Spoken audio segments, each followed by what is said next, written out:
भारतीय शेयर बाजार में पिछले हफ्ते सपाट कारोबार हुआ। निफ्टी 0.05% की तेजी के साथ 21,710.80 के लेवल पर क्लोज हुआ, तो 30 शेयरों वाला सेंसेक्स 0.21% की गिरावट के साथ 72,026.15 के लेवल पर क्लोज हुआ है। आने वाले सप्ताह में शेयर बाजार किस दिशा में मूव करेंगे या किन किन फैक्टर्स पर आपको अपनी नजर रखनी चाहिए, ये सब बातें जानने के लिए आपको हमारा ये वीडियो अंत तक जरूर देखना चाहिए। सबसे पहला फैक्टर है तिमाही नतीजे। बीएसई रिजल्ट कैलेंडर के मुताबिक 8 जनवरी से लेकर 13 जनवरी के बीच 65 कंपनियों के नतीजे जारी होंगे। अगले हफ्ते TCS, Infosys, HCL tech, Wipro और एचडीएफसी लाइफ के नतीजों पर सबकी निगाहें होंगी। अब किस दिन इन कंपनियों के नतीजे आएंगे ये भी जान लीजिए। टीसीएस 11 जनवरी 2024, इन्फोसिस 11 जनवरी 2024, एचसीएल टेक 12 जनवरी 2024, विप्रो 12 जनवरी 2024, एचडीएफसी लाइफ 12 जनवरी 2024। बता दें, मार्केट एक्सपर्ट का अनुमान है कि आईटी कंपनियों के दिसंबर तिमाही के नतीजे अनुमान के मुताबिक रह सकते हैं। इन कंपनियों की सीसीआई ग्रोथ 1.4% से लेकर 1.6% तक रहने की उम्मीद है। दरअसल महंगाई के दौर जारी रहने, डिस्क्रिशनरी प्रोजेक्ट्स में देरी और सुस्त ग्रोथ की वजह से तीसरी तिमाही के नतीजों में सुस्ती का अनुमान है। बता दें, आमतौर पर अमेरिका और यूरोपीय देशों में अक्टूबर-दिसंबर महीने के दौरान छुट्टियों की वजह से ये तिमाही कमजोर रहती है। और आपको तो पता ही होगा कि भारतीय आईटी कंपनियों के लिए अमेरिका और यूरोपियन देश बड़े मार्केट्स हैं। अब आइए दूसरे फैक्टर्स पर। अगला फैक्टर अमेरिकी महंगाई और ग्लोबल इकोनॉमिक के आंकड़े हैं। अमेरिका में खुदरा महंगाई दर के आंकड़े 11 जनवरी को जारी होंगे। दिसंबर महीने में माह दर माह इसमें 0.3% बढ़ने का अनुमान है। रिपोर्ट के मुताबिक कोर महंगाई दर के लिए इतनी ही बढ़ोतरी का भी अनुमान।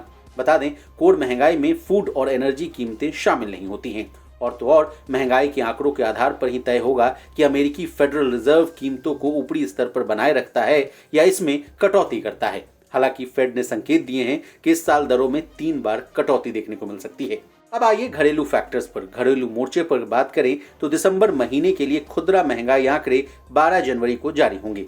अधिकतर एक्सपर्ट्स का मानना है कि इसमें 10 से 20 बेसिस पॉइंट्स की बढ़ोतरी संभव है। नवंबर में ये 5.5% पर था। हालांकि कोर महंगाई दर में नरमी संभव है। इसके अलावा नवंबर महीने के इंडस्ट्रियल प्रोडक्शन के आंकड़े, फॉरेन एक्सचेंज आंकड़े, बैंक का लोन और डिपॉजिट ग्रोथ जैसे आंकड़े भी जारी होंगे।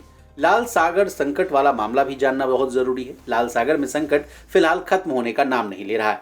हाउती विद्रोहियों की ओर से यहाँ कमर्शियल जहाजों पर लगातार हमले हो रहे हैं। इजराइल हमास विवाद के बढ़ने की वजह से ऐसा देखने को मिल रहा है। शिपिंग सेक्टर की बड़ी कंपनी मैसरक ने पहले ही कह दिया कि वो अनिश्चित काल तक लाल सागर के रास्ते अपनी कोई जहाज नहीं ले जाएगी। ऐसे में सप्लाई पर असर दिख सकता है। बता दें, लाल सागर संकट की वजह से कई देशों के व्यापार पर भी असर पड़ने वाला है, क्योंकि इससे शिपिंग का जो खर्च है वो 60% तक और इंश्योरेंस प्रीमियम करीब 20% तक बढ़ सकता है। अब आइए अगले फैक्टर्स पर। पिछले हफ्ते कच्चे तेल के दाम में तेजी देखने को मिली है। WTI का भाव 3% बढ़कर $73.81 प्रति बैरल पर पहुंच चुका है। इस बीच ब्रेंट क्रूड का भाव $2.2 प्रति बैरल बढ़कर $78.76 प्रति बैरल रहा है। मिडिल ईस्ट में तनाव के बीच कीमतों में बढ़ोतरी जारी रहने का अनुमान है। FIIs और DIIs के आंकड़े क्या कहते हैं ये भी जान लीजिए। 2024 के पहले हफ्ता में विदेशी संस्थागत निवेशकों ने खरीदारी की है, जबकि घरेलू संस्थागत निवेशक यानी DIIs ने बिकवाली की है। FIIs ने पिछले हफ्ते 3,290.23 करोड़ की खरीदारी और DIIs ने 7,296.50 करोड़ की बिकवाली की है। 2023 के आखिरी 2 महीनों में FIIs की ओर से खरीदारी ही देखने को मिली थी। अमेरिकी बॉन्ड यील्ड में गिरावट और डॉलर में कमजोरी के बाद विदेशी निवेशकों का रुझान घरेलू बाजार की ओर बढ़ा है। जाते जाते FNO के आंकड़े क्या कहते हैं ये भी जान लीजिए। ऑप्शंस के आंकड़ों की बात करें तो 21,800 का स्तर निफ्टी के लिए रेसिस्टेंस के तौर पर काम करेगा। 21,700 से 21,500 के बीच सपोर्ट जोन नजर आ रहा है। 22,500 के स्ट्राइक पर सबसे ज्यादा कॉल ओपन इंटरेस्ट है। इसके बाद 23,000 की स्ट्राइक और 21,800 की स्ट्राइक पर सबसे ज्यादा ओपन इंटरेस्ट है। पुट साइड पर देखें तो 21,000 की स्ट्राइक पर सबसे ज्यादा ओपन इंटरेस्ट है। इसके बाद 21,500 की स्ट्राइक पर और 21,700 की स्ट्राइक पर सबसे ज्यादा ओपन इंटरेस्ट है। इस बीच पिछले हफ्ते तेजी के बाद इस हफ्ते वोलेटिलिटी में गिरावट देखने को मिली है, जो कि तेजी के लिए अच्छा ट्रेंड माना जाता है। इंडिया विक्स 12.91% गिरकर 12.63 पर आ गया है, जबकि पिछले हफ्ते साप्ताहिक आधार पर यह 14.5 के स्तर पर था। अब हमने आपको शेयर बाजार से जुड़ी तमाम बातों से आपको अवगत करा दिया है। शेयर बाजार में निवेश करने से पहले अपने फाइनेंशियल एडवाइजर की सलाह लेना न भूलें। ब्यूरो रिपोर्ट, बिस्तर।